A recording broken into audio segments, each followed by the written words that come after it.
Hey everyone, I'm BP. I emotionally peaked back in 2016, and for some reason, I'm still committed to doing dumb intros in my videos like this. But welcome back to the channel. It's good to see everyone. Last time we were together, I told you guys that we were going to be uploading the final season of the PUDL, and well, I lied. being completely honest with you guys, I fully intended on uploading that season, but life had other plans for me, and I just wasn't able to get to it as much as I hoped for. But I'm back, I'm refreshed, I'm excited, and we are here with the newest season of the VDL. Exactly right. We are going back to where it all started, where I started uploading my Draft League content just over a year ago now, which is crazy to think about how long it's been. I'm excited. I've made some really good friends here in the VDL, and a lot of these faces are returning for matchups this season, but there's also some new people I'm excited to face off against, so we'll see how that goes. Again, it's going to be a really fun season, and I don't know if you guys remember or if you guys have been here from the start, but in our last VDL run, we did make it to the finals, and we were so close to the championships. I still don't think I'm fully over that loss, but that's okay. We preserve, we overcome, and now we're back, and I'm ready to claim the title of VDL champion. I'm excited. Hopefully you guys are too, and we'll stick around through the journey. But with all that out of the way, it's time to get started. Let's go.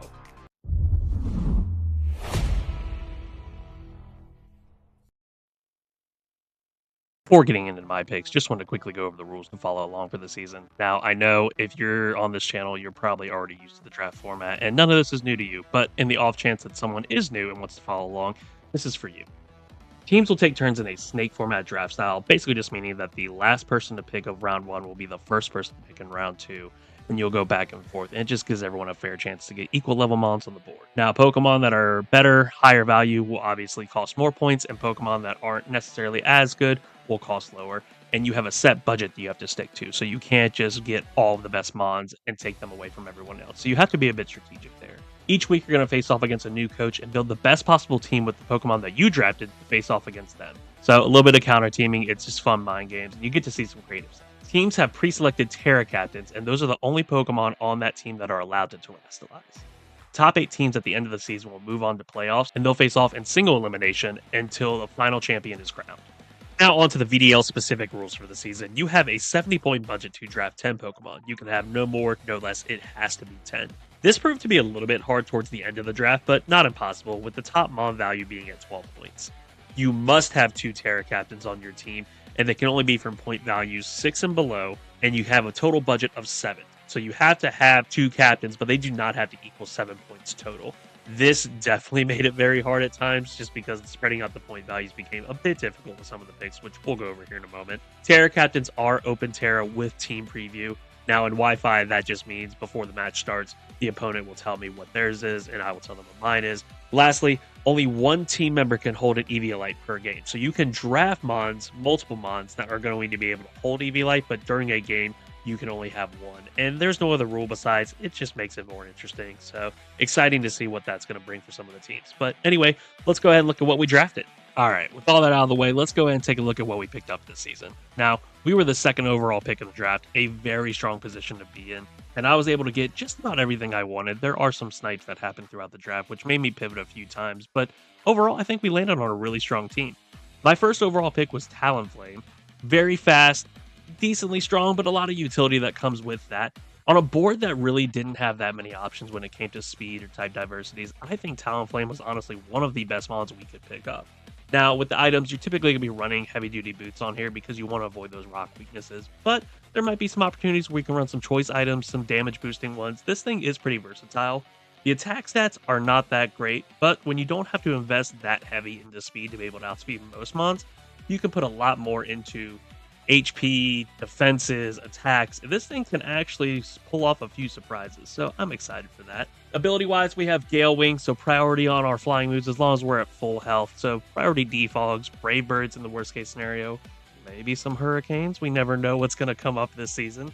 I think it's going to be very strong and a very solid pick to build our team around. Next up, we have Bisharp, and same concept as Talonflame when it came to diversity. There were not really that many steel types on the board, and so that's something that I want to pick up very early. A steel type in a draft obviously is essential for all the resistances you get, and Bisharp actually synergizes super well with Talonflame. When it comes to resistances, type diversities, you want to be able to switch in on the Will-O-Wisp and the ground moves and the fighting moves, that are all going to target Bisharp, and Talonflame covers those perfectly. So very offensive draft so far. Now, looking at the items, you're typically going to run the Eviolite, but like we said, we can only run one Eviolite per match. Now, Bisharp is probably going to use it majority of the time, but in the off chance it doesn't, then we have damage boosted items again, like Life Orb, Black Glasses. You may even want to run something like an Air Balloon sometimes.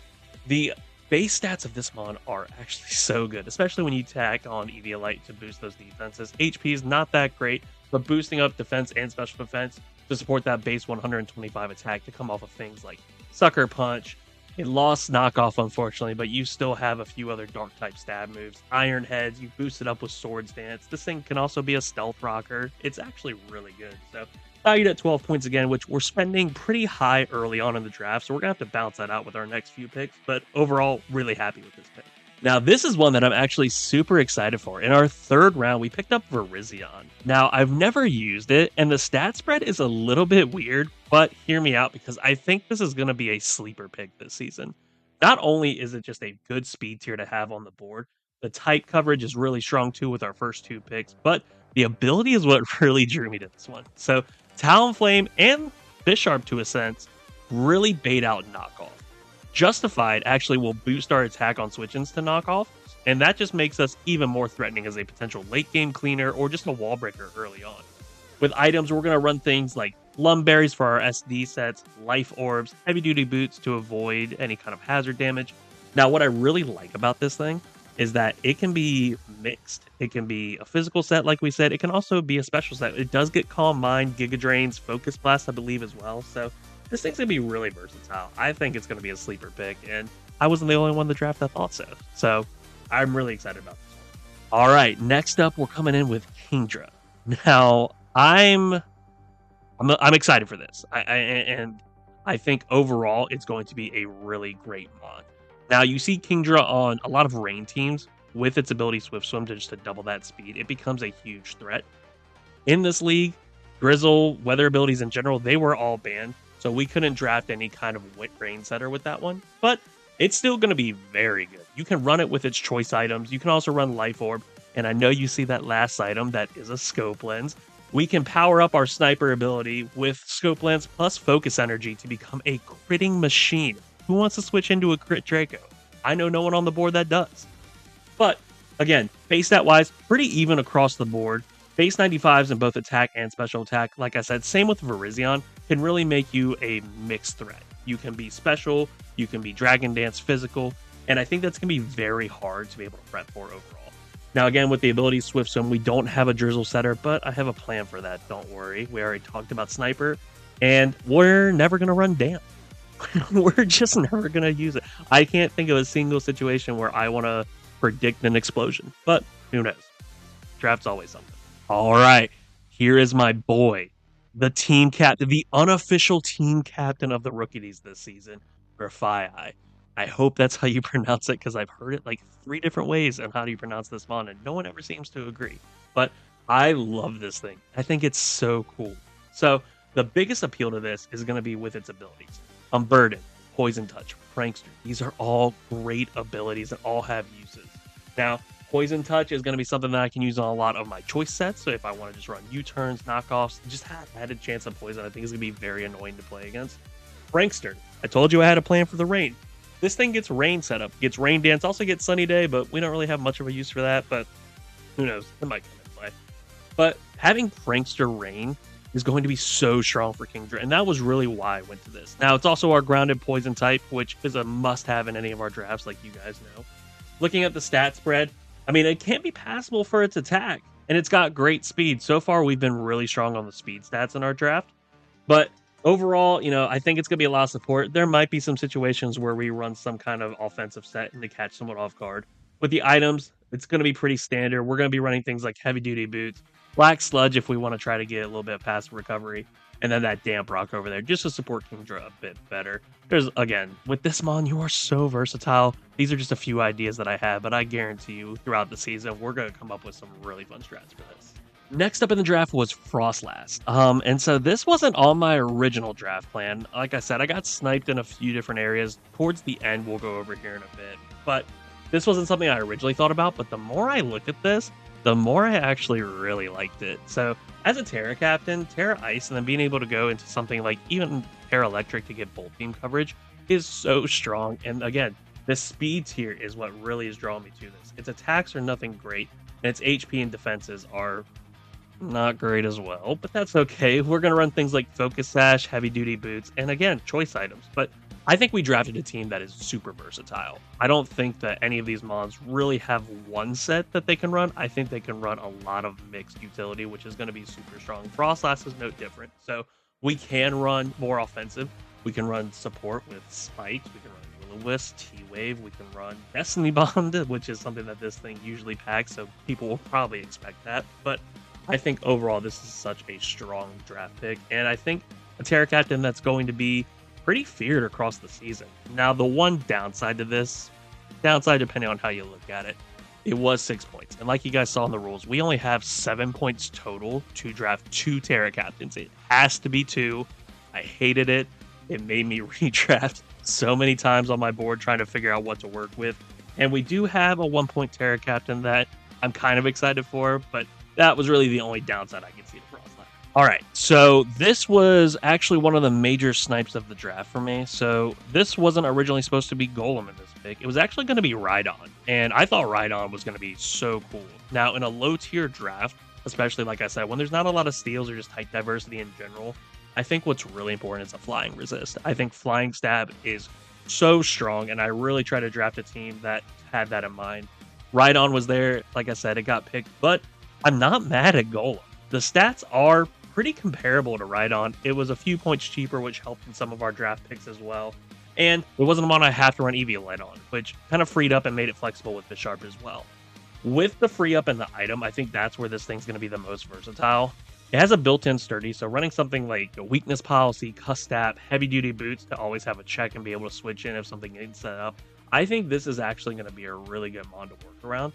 It also gives me another option for Stealth Rock. It gives me, well, I mean, that's really about it, actually. It's offensive. It can hit hard. It can set up with a Rock Polish, but it doesn't have any other boosting moves like Rhydon would have.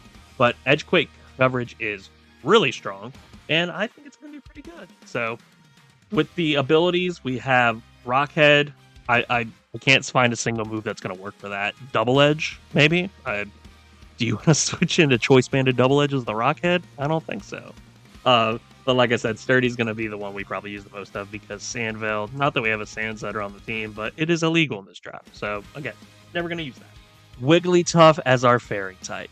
Now, this was something that I told y'all from the start. The versatility and the available options in the draft board were very limited when it came to some of the crucial types. Fairy, dragons, steals. It kind of forced us to get a bit creative.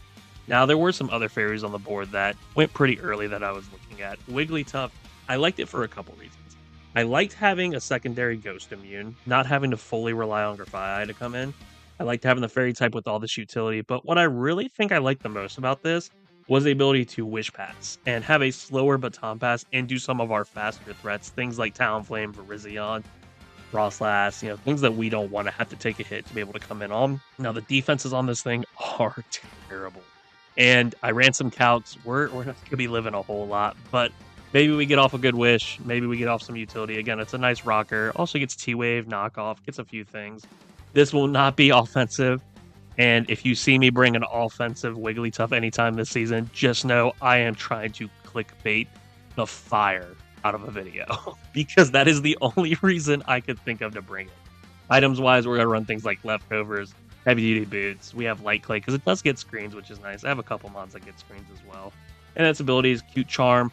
Competitive is kind of cool. Being able to switch in on things like defog or if there's someone has webs up and get a special attack boost. Maybe that is the one time I get a special attacking Wigglytuff involved. That could be. Well, no. I don't know. We'll figure it out. Frisk is also really strong in draft. Being able to switch in and see what item your opponent has is going to tell a lot and give a lot of useful information. So I think this thing, while it's not going to be the greatest, is going to be enough utility to really enable the rest of our team. So this is what I think was the second snipe of my draft. Articuno was not on my original plan. This actually was meant to be Braviary Hisui, which I was so stoked on using. I thought a speed boosting move like Esper Wing into things like Tinted Lens, another defog. It just looked so strong, and unfortunately we didn't get it. And that's okay. Again, we pivot, we find good alternatives, and from a typing standpoint, Articuno fit perfectly. It fit all the same things that we need a Braviary for, and this thing is strong. I've used it in a few drafts before. Things like heavy duty boots to come in and enable your setup a bit easier is always nice, but this thing's also a solid user of choice items, choice scarf, choice specs. That's really awesome. It can like actually become a very good pivot offensively, and it gets U-turn too, which is really strong. Its only ability is competitive, but I do like that. Same idea with Wigglytuff, but maybe enables it a bit better with things like coming in on defog and other things like that. I think it's going to be pretty strong. I've used it before. I know it's good. It's not going to be able to Terra, unfortunately, which I think pushes it over the edge of just being from an average Mon to a really strong Mon. But even without, we could probably get some good use out of it. Last up is our 1-point Terra Captain. And this was the final snipe of the draft. And we had originally picked Fion, which, I mean, it's not like it's that much better. Fion would have been cool, but I'm actually pretty stoked on Dragonair. Again, our other Eviolite holder. We'll probably, if we bring it, either have that or a Choice Band on it. Really, I think Terra Normal boosted E-Speeds are going to be the only saving grace of this Mon. I don't think we're going to do many Dragon Dance setups. Maybe there's a matchup where it works. I don't know yet, but these stats make that very hard to work. Shed Skin's a really cool ability. Being able to switch into statuses and then potentially burn them off as far as like getting Will-O-Wisp and then not having to worry about it later. I think that could actually be really cool. So I don't know. Maybe it works out. Maybe it doesn't. Being able to Terra is nice. And again, it's a 1-point Mon. So I think there's not much else you have to worry about from there. All right, so that's my team going into the draft. Let me know what you guys think, but I gotta say, I think I have a really strong draft here. I have some great Mons and Mons that I was excited to use, and I think that I'm really comfortable building and playing with. I think that this is going to be a really strong season for us. Like I said in the intro, I am coming in for vengeance. I made it to finals already once. I know we can do it. We just gotta bring it home. We gotta win. So if you guys are excited, please leave a like, leave a comment. I am so excited to come back to the VDL. I'm excited to be back and posting draft videos again. So excited to be with you guys, and I will see you guys here in our week 1 battle.